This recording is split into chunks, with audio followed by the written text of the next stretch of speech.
Mónica Ruiz es bióloga, es la directora del INTA San Juan y, como no podía ser de otra manera, otro organismo del Estado que se moviliza en contra de las políticas del gobierno de Javier Milei, que en este caso no dice que lo van a cerrar ni que van a echar a nadie, simplemente que lo van a modernizar, o sea que se viene el tsunami también en el INTA de San Juan. ¿Cómo te va, Mónica? Hola, ¿cómo están? Buenos días. Bien. Muchas gracias por la invitación. Qué lío, ¿no? Se armó. Yo quería preguntarte, porque vos recién decías, Miguel dice que lo va a modernizar. Dice mucho más que va a hacer, ¿no es cierto, Mónica? ¿Qué es lo que dicen que van a hacer? Sí, en realidad esto decirte que lo de los despidos es una cuestión latente y que en la conferencia de prensa de Adorni, bueno, lo mencionó, ¿sí? O sea, este plan de modernización tiene como algunos ejes principales. Uno es la reducción de personal, la profesionalización también del personal, es decir, por ahí dejar solamente profesionales y no el resto de personal que trabaja en otras tareas. Nosotros tenemos mucha gente que trabaja en los campos, ¿sí? Auxiliares de campo, y bueno, eso también es algo que está planteado en este plan de modernización. Y bueno, en realidad esta semana hubo un revuelo importante y una manifestación importante por parte de todos nosotros, porque bueno, se reunía el Consejo Directivo Nacional a tratar este plan de modernización y bueno, los puntos, ¿no? Estos puntos álgidos que estaban en ese plan de modernización. Uno era la planta de personal, con una reducción importante, ¿sí? Haciendo foco, diremos, en todas las personas que habían ingresado en el 2023 por un supuesto sesgo político. Y después, bueno, el otro punto importante era una intervención sobre la dirección nacional y las direcciones asistentes, es decir, todo el equipo de trabajo del director nacional que, bueno, quería ser reemplazado, diremos, por agentes externos al INTA. Bueno, durante el día jueves y parte del viernes este consejo directivo estuvo debatiendo y, bueno, finalmente muchas de esas cuestiones del plan de modernización no se aprobaron y otras han pasado a un estadio de revisión, diremos, ¿sí? Fue la verdad que, bueno, una jornada de muchísima tensión, donde, bueno, hubieron ahí algunos detalles, como que estuvieron 12 horas debatiendo y después de las 12 horas de debate y de haber llegado a algunos acuerdos y algunos consensos, el gobierno dijo que no, así directamente. O sea, que no cedía a nada y a ningún punto de los que se habían debatido y acordado durante esas 12 horas. Mónica, por ahí para los que no conocen, vos mencionabas el Consejo, ¿cómo está formado? ¿Cómo son los órganos de decisión que tiene el INTA? Bueno, el órgano de decisión mayor que tiene el INTA es el Consejo Directivo Nacional, que está formado por 3 integrantes que provienen del gobierno, ¿sí? Del gobierno de turno, que es el presidente, la vicepresidenta y un integrante de la Secretaría de Agricultura. Después 2 representantes de las universidades, uno de veterinaria y otro de agronomía, y después 5 representantes de las principales asociaciones del campo, ¿sí? La Sociedad Rural, APRESID, ACREA, Federación Agraria, y me estoy olvidando de alguno más. Coninagro. Y Coninagro, exactamente. Bueno, esos son los 5 que conforman, 5 más 3 más 2, o sea, son 10 que conforman este consejo, donde hay mayoría, por supuesto, de estas asociaciones del campo. A mí lo que más me llamó la atención en estos días, siguiendo todo el despiole que se había armado alrededor del INTA, fue, porque no está mal que se discuta y que se discuta todo, y vivimos en democracia y discutir las cosas es algo que está bueno, y bueno, usar la palabra y tratar de argumentar.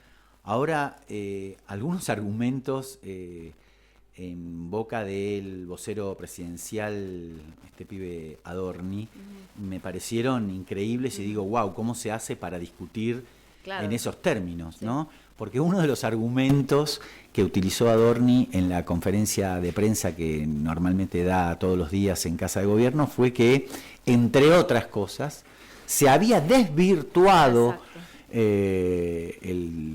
el objetivo del INTA, porque entre otras cosas boludeaban hablando de agricultura familiar. Dije, wow, ¿cómo se discute con un tipo que considera a la agricultura familiar un desvarío en los objetivos?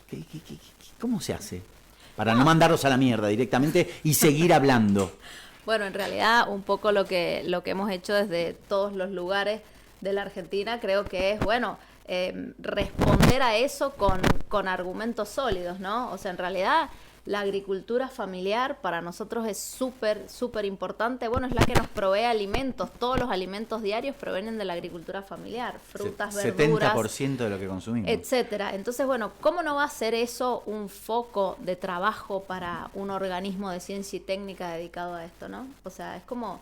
Bueno, yo creo que la lógica se rebate fácilmente, diremos, con argumentos. Pero bueno, una conferencia de prensa de ese estilo, con todas esas, diremos, calumnias, bueno, sí, genera mucho ruido y bueno, nos hemos dedicado durante gran parte de esta semana a aclarar los puntos de esa conferencia de prensa, ¿no? Porque también esto de que todas las personas que habían ingresado en el 2023 tenían que ser desafectadas de la institución porque tienen sesgos políticos, bueno, nada más alejado de eso, diremos. Todas las personas que ingresan al INTA lo hacen por un concurso. Entonces, bueno, es como, bueno, claramente eso se puede rebatir, ¿no? Pero yo quiero decir algo. En general, esta manera de desacreditar el funcionamiento del Estado diciendo que todos los que laburamos en el Estado, ya sea en el Poder Judicial, en las universidades, en los hospitales, en la policía, etcétera, etcétera, todos los que somos trabajadores del Estado alguna vez entramos por acomodos, es un argumento reiterado, pero que en algunos casos uno podría decir, bueno, la verdad que habría que revisar las maneras de ingresar a trabajar el Estado, es parte del debate histórico en la Argentina, pero dentro de los organismos, el INTA es el que menos observaciones a lo largo de la historia ha tenido, porque en el INTA la manera de ingresar se ha mantenido bastante parecida cruzando los diferentes gobiernos, o sea que meterse con eso, nada, fue como medio gratuito. Podrían haber buscado otras cosas para criticar al INTA. Sí, eso se cae muy rápido, diremos, porque como te decía, o sea, todos los ingresos son por concurso, entonces eso no hay mucha forma, pero bueno, diremos, esa voz del gobierno que llega a todos lados, bueno, siempre hace ruido y genera, ¿no? Y siempre genera conflictos y bueno, y nos pone a nosotros en ese lugar de tener que salir a explicar que eso no es verdad. Bueno, ya eso es una posición incómoda, ¿no? Tener que salir a explicar. ¿Cómo podemos explicar? A ver, si explicamos para qué sirve la policía, podemos explicarlo. Para qué sirven las universidades, lo venimos explicando desde hace tiempo, porque el quilombo con las universidades ya tiene varios meses y ha ganado notoriedad en los principales portales y canales de noticias, etcétera. También podemos hablar de para qué sirven los hospitales, y es fácil. ¿Para qué sirve el INTA? Le tenemos que explicar una y otra vez, y ahora de nuevo a la gente que está escuchando la radio. ¿Qué hace el INTA? Bueno, el INTA lo que hace principalmente es generar tecnologías de todo tipo, ¿no? Tecnologías tanto llamadas fuertes como blandas para, bueno, apoyar el desarrollo del sector agropecuario, ¿sí? Desde los pequeños productores hasta los grandes productores. O sea, nosotros trabajamos en eso con todo el abanico, ¿sí? Por supuesto que siempre los grandes productores pueden pagar asesoramientos privados y los pequeños están mucho más alejados de eso, pero bueno, la idea y el objetivo de creación del INTA, ya en cualquier momento cumplimos 70 años, nos falta muy poco, fue ese, ¿no? Fue poner la ciencia y la tecnología a disposición del sector agropecuario pensando en un desarrollo, ¿sí? En un desarrollo del país, en un incremento de la producción, en un incremento de las exportaciones. Bueno, ese fue el objetivo, ¿no? Del INTA. En un país que además se caracteriza por tener gran producción agropecuaria, por necesidad de producir para generar divisas y para generar alimentos, y por una participación histórica del INTA muy importante en todos los descubrimientos y avances que se hicieron, que posibilitaron que hoy la Argentina sea lo que es en términos agropecuarios. Sí, por supuesto, en ese sentido diremos, o sea, Argentina, gran parte, como vos decías, gran parte de sus divisas ingresan por la exportación, principalmente de granos y bueno, también de carne. Y bueno, o sea, es un sector importante. Es más, bueno, las políticas de este gobierno van otra vez a la Argentina como productor primario, diremos. Entonces, bueno, en ese sentido, el INTA sigue siendo importante para esto, ¿no? Vos sabés que hay varias cosas que a mí me surgen cuando aparece esto, porque varias veces hemos hablado, algo que tiene que ver es cuál es el rol del Estado, ¿no? El rol del Estado es diferente según a quien le preguntes. Claramente estamos en un gobierno que considera que el Estado no debe apoyar, como decía hace un rato Miguel, ni la agricultura familiar, ni aquello que no genere valor empresarial. Yo digo, bueno, desde ahí estoy en contra, pero puedo entender que hayan destruido todo lo que tiene que ver con Pro Huerta, con agricultura familiar, con cambio rural, con todas las políticas de equidad, porque es un gobierno que no tiene la equidad entre sus valores. Ahora, como vos misma decís, el INTA también es importante para todo el desarrollo agropecuario, inclusive para grandes empresas. O sea, ha habido grandes mejoras. Yo lo estoy pensando desde variedades de semilla, que aquí en San Juan conocemos la cebolla Val 14, desde aquí pensando trigos local, pero además pensando localmente, lo que ha sido el desarrollo de la maquinaria de cosecha asistida. O sea, en los últimos tiempos incluso hay varias cosas, o en otras regiones, como decías vos, digo, entonces uno dice, bueno, también quieren destruir eso, porque están destruyendo todo lo que tiene que ver con soberanía nacional. Yo creo que eso también es importante pensarlo, o no sé si ustedes ven que hay algo de eso también. Sí, sí, por supuesto. En eso me parece que también es claro, o sea, son claras las ideas hacia dónde apuntan, que bueno, que nosotros nos dediquemos a cierto sector, eso por un lado, ¿no? Pero que esa dedicación a cierto sector no sea que los descubrimientos que nosotros podamos hacer no sea el eje de la cuestión, ¿sí? Y no importa si nuestros científicos se van a otros países, porque eso es algo que también he escuchado de funcionarios de este gobierno, ¿no? O sea, que para nosotros es algo muy lamentable tener que perder recursos humanos que hemos formado durante muchísimo tiempo y que se han formado con recursos del Estado Nacional, perderlos para que bueno, continúen sus investigaciones en otros lugares del mundo. Entonces, la verdad que yo creo que sí está muy clara la idea de no al desarrollo de la ciencia y la tecnología nacional y de la soberanía científica. En eso me parece que es bastante clara, los lineamientos son claros, ¿no? Hay un oyente conocido por la mayoría de la mesa, que se llama Esteban Santipolio, que pregunta cómo puede ser que el presidente y el vice del Consejo del INTA, si es que interpreto bien, vengan de APRESID, que son símbolos de los productores del agronegocio. Bueno, es que en realidad esas dos figuras, o sea, el INTA en esto tiene un modelo que la verdad que es muy interesante y que durante estos casi 70 años ha funcionado muy bien, que es una doble conducción, ¿sí? O sea, por un lado está el presidente y el vicepresidente, que son dos figuras que las nombra el ejecutivo, diremos, y un director nacional, que es una persona que es elegida por concurso y que generalmente ha tenido toda una trayectoria de carrera en el INTA.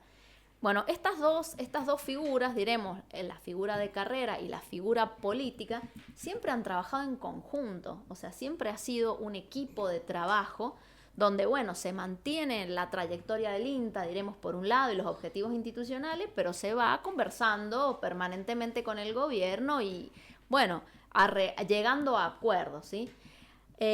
Cuando empezó el gobierno de Milei en diciembre, se nombró como presidente a Juan Cruz Molina Hafford. Él era una persona que venía del INTA, que era director regional en Córdoba. Bueno, y hasta el 15 de octubre que le pidieron la renuncia, bueno, eso sí funcionó de esa manera, ¿sí? O sea, de esta manera coordinada, tratando de llegar a acuerdos, de que ambas partes pudieran salir beneficiadas en esto. Pero bueno, después de la renuncia de Molina Hafford, que asume Bronsovich, que desde APRESID también, junto con la vicepresidenta que está desde el principio, bueno, ahí se fracturó ese diálogo, ¿sí? Y bueno, directamente la presidencia vino con un plan de modernización que no había sido discutido con la dirección nacional, ¿sí? O sea, en una forma de de intervención casi de la institución, ¿sí? Y uno de los planteos era eso, que todo el equipo de trabajo del director nacional fuera reemplazado por gente nombrada por la presidencia. Hay una pregunta que para mí es recurrente, que se la hago a mucha gente que ha venido aquí a hablar del Estado, que es, no hace falta ser muy avesado para pensar que más o menos, un poco más o un poco menos, de los trabajadores y trabajadoras del INTA, profesionales, apoyo técnico, todo el mundo votó a Milei, digamos, porque la gente que votó a Milei... Claro. Está en todos lados. Está en todos lados y es lógico que así sea, y según las encuestas y según los análisis, bastante repartida en los diferentes sectores sociales, en los diferentes nichos de la sociedad. Hoy me imagino que ver que los sueldos de ustedes están atrasados, que están acelerando retiros voluntarios, que no hay guita para mover las camionetas, que están prácticamente paralizados por falta de presupuesto, ha generado o generará, supongo, debates dentro del INTA. ¿Cómo vivís vos esos debates? Bueno, sí, por supuesto que siempre estuvo claro que aproximadamente 70% de la sociedad sanjuanina que votó a Milei está representado dentro de las instituciones, ¿no? Eso siempre estuvo, siempre fuimos conscientes de eso. Bueno, ahora la verdad que siempre escuché mucho esto de no, pero no lo van a hacer, no van a hacer nada, a nosotros no nos van a tocar. Bueno, eso como que eso estuvo mucho tiempo dando vuelta, no por los pasillos podemos decirlo, y bueno, esta semana se vio claramente que no es así. Entonces esta semana aparecieron, creo, las caras de angustia y el arrepentimiento, ¿no?, de las personas que apoyaron esto y que ahora están siendo perjudicadas en primera línea. ¿Sí? Una consulta, en el gobierno de Macri, ¿sucedió algo parecido, un apriete con respecto al INTA? Digo, esa secuela, ¿no genera algo de conciencia ahí? Porque vuelven a repetir el mismo modelo, a defender el mismo modelo. O sea, esto ya es una cuestión ideológica, me parece. Más sí, por supuesto. Sí, durante la época de Macri pasó lo mismo. Fue como más lento, como fueron todos los procesos en la época de Macri. Pero sí pasó. Fue el primer experimento. Durante el pero menemismo sí fue terrible. Y en el menemismo también. En el menemismo se llegó casi al punto de privatización del INTA, diremos. O sea, estuvimos ahí a muy pocos pasos de eso, sí, durante el menemismo. Y bueno, y durante el menemismo quedó toda una generación diezmada que se fueron a trabajar al sector privado y que hasta el día de hoy esa generación no se recuperó nunca, ¿sí? O sea que estas que se fueron cosas, del país. se fueron del INTA a trabajar al sector privado. Entonces quedó toda una generación vaciada, ¿sí? Y bueno, eso son cosas que no se recuperaron más. O sea, eso también me parece importante, ¿no?, ponerlo sobre la mesa. Que hay algunas cuestiones que, bueno, por ahí pueden ser más fácilmente recuperables, pero hay otras que no tienen vuelta atrás, o sea, nunca más, ¿sí? O sea, que porque no se recuperan. Porque se interrumpen investigaciones que llevan muchos años, procesos que llevan muchos años, Sí. recursos humanos que Por no son supuesto. fáciles de reemplazar. Recursos humanos que no son fáciles de reemplazar. ¿Moni? No, Está- justamente eso iba a decir, ¿no? Porque me acordaba de eso. En esa época yo vivía en una agencia del INTA y recuerdo que hubo un momento en el que les dieron vacaciones para cerrar las agencias, para que no se gastar gastara. luz. Sí. ¿Qué piensa el gobierno de San Juan? Si bien ustedes no dependen del gobierno de San Juan, me imagino que se trabaja en cooperación, en acuerdos. El gobierno de San Juan tiene esta actitud de, bueno, vamos a tratar de articular con el gobierno nacional las cosas que estén bien. El gobernador Orrego está sindicado dentro de lo que se llaman los gobernadores dialoguistas. ¿Vos has tenido reuniones con Orrego para charlar de estas cosas? No, en realidad hemos pedido una audiencia, estamos esperando la respuesta. Es probable que la semana que viene nos reunamos con él. Bueno, ¿Qué expectativas tenés? Bueno, en realidad nosotros sí trabajamos de forma más cercana con lo que son secretarios y algunos ministros, y bueno, en realidad han manifestado su apoyo, tenemos líneas de trabajo en conjunto, o sea, tenemos, diremos, cuestiones en conjunto, pero bueno, estamos esperando eso, a tener una reunión para ver, bueno, por ahí algunas acciones concretas. Sí hemos recibido mucho apoyo por ahí de las instancias más cercanas, que son los municipios, ¿sí? Porque nosotros también tenemos mucha interacción con los municipios y bueno, ahí hemos recibido porque bueno, son los de primera línea, ¿no? Son los que están en el día a día con nosotros, en las agencias de extensión, que participan a pleno en las actividades y que bueno, por ahí dimensionan más la importancia de la institución, y en ese sentido hemos recibido muchísimo apoyo de los gobiernos municipales. Vos sabés que hace un ratito yo pensaba cuando hablábamos de cómo vivió la gente o cómo estaba viviendo este proceso, que en realidad hubo una primera instancia en la que, algo hablábamos fuera del micrófono, en la que se cerraron programas como el Pro Huerta, que yo creo que era un programa modelo a nivel mundial. Mundial, sí. De hecho, recuerdo que hubo gente que viajó a Haití para ponerlo en marcha, creo que en otros países de Sudamérica también. Se cerró, creo, o corregime si estoy equivocada, también el programa Cambio Rural, que era un programa que trabajaba con productores un poquito más capitalizados. O sea, hubo indicadores previos y hubo algún tipo de reacción frente a eso en general de la familia INTA, digamos, de los trabajadores y trabajadoras. Bueno, en realidad creo que los signos fueron claros desde el principio, diremos, tanto el Pro Huerta como Cambio Rural, bueno, para nosotros han sido un golpe tremendo, ¿sí? Porque, bueno, han sido programas que han fortalecido muchísimo a la institución y que han sido banderas, si se quiere, ¿no?, del INTA. Pero bueno, más allá del, o sea, hubieron algunas resistencias, pero bueno, en realidad creo que esta semana fue cuando la gente por ahí recibió, si lo digo así, ese cachetazo de realidad de, bueno, están cerca, o sea, vienen por nosotros también, o sea, es como que mientras la cosa estaba un poquito más lejos, bueno, la gente todavía pensaba, no, ya se va a solucionar, ya va a volver el programa, ya, bueno, no sé, como esas... No, esas ideas. Claro, creo que es un poco como la famosa frase de Bertolt Brecht, ¿no? Nos parece que si tocan a los demás no nos están tocando a nosotros. Y quizás nos falta como sociedad aprender que cuando van por el primero van por todos. Mónica, si tuvieras que contar una anécdota de algo que está haciendo el INTA ahora, eso que te gusta contar para decir... De eso trabajo yo, que sos la directora del INTA y tomás una historia o dos, si querés, para no quedar mal con alguien, que te hace sentir orgullosa de estar en el INTA. ¿Qué están haciendo? Porque Mónica habló de la cebolla, Val 14, y hablaron de la cosecha asistida. Son cosas que ya tienen su historia. Hoy, algo en que estén laburando que digas, esto está buenísimo. Bueno, en realidad se me viene a la mente algo que pasó hace un par de semanas. Recibimos una visita de una comitiva que venía de la Unión Europea, que forman parte de un proyecto que se desarrolla con gente del INTA también. Bueno, que el proyecto básicamente tiene que ver con la biorremediación de ambientes, bueno, impactados por la actividad minera. Y bueno, la verdad que la devolución que hicieron esas personas, que bueno, siempre los vemos como, bueno, vienen de la Unión Europea, vienen de Alemania, vienen de países, ¿no?, que siempre los vemos hacia arriba.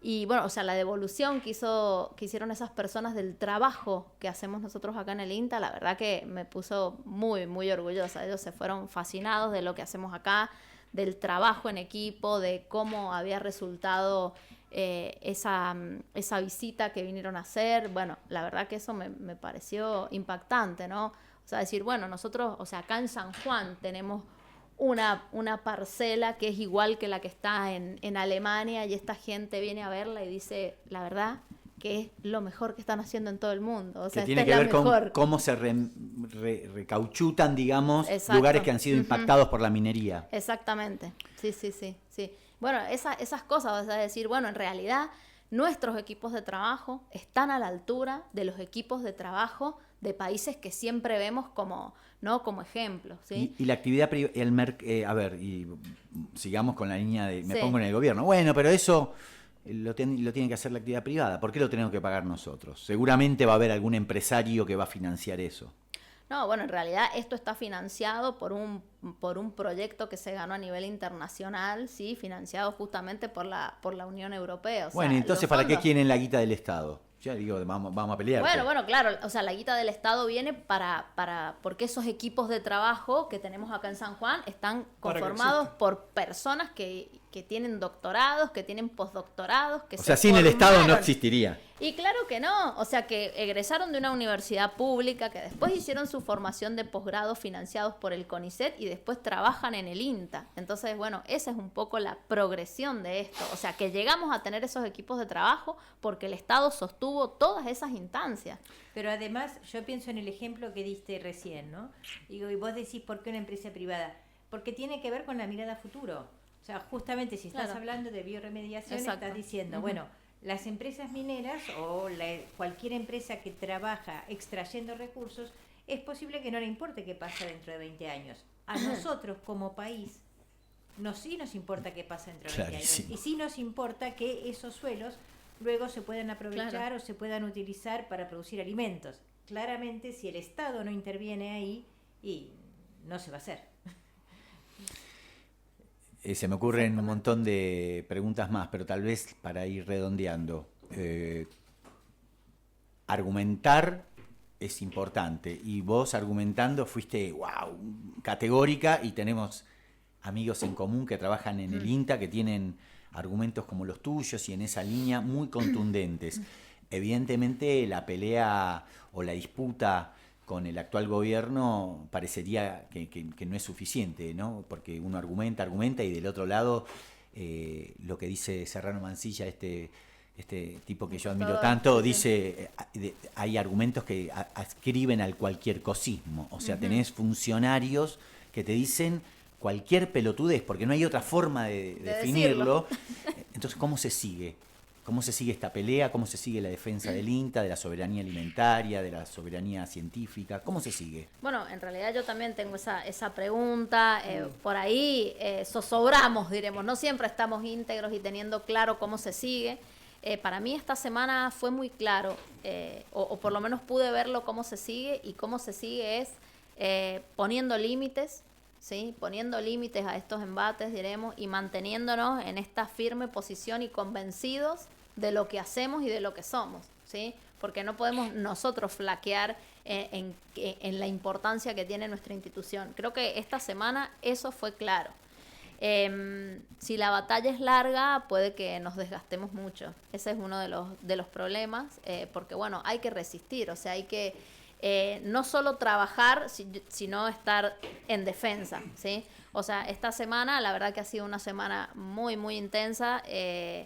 Además de mi trabajo como directora, he estado 3 días aproximadamente dando notas y entrevistas, o sea, hasta las 9 o 10 de la noche. Entonces, bueno, son cosas que si se prolongan por mucho tiempo, bueno, pueden ser desgastantes. Ese es un poco el temor, ¿no? Pero sí creo que diremos el norte está claro. El norte está claro en que nosotros tenemos claridad en lo que hacemos, estamos convencidos totalmente de quiénes somos y cómo nos manejamos y cómo nos hemos movido siempre.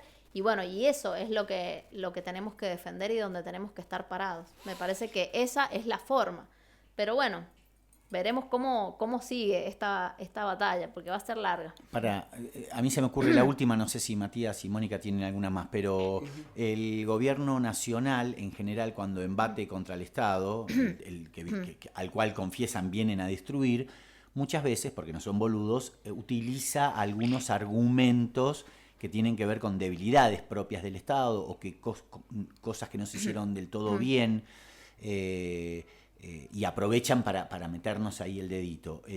Si vos tuvieras que decir en qué hay que mejorar para estar más sólidos, para poder dar esa batalla, ¿qué cosas hay que mejorar? Bueno, en realidad eso me parece que también es un punto importante en esto. O sea, tenemos que tener la suficiente inteligencia como para poder ser flexibles, ¿sí? Y adaptarnos a algunas cuestiones que pueden ser importantes para que nosotros nos mantengamos en esta lucha, diremos. En ese sentido, bueno, hay algunas cuestiones a las que claramente tenemos que apuntar y que claramente tenemos que fortalecer, que no es que no lo hagamos, pero bueno, vamos a tener que como apostar más fichas a eso, ¿sí?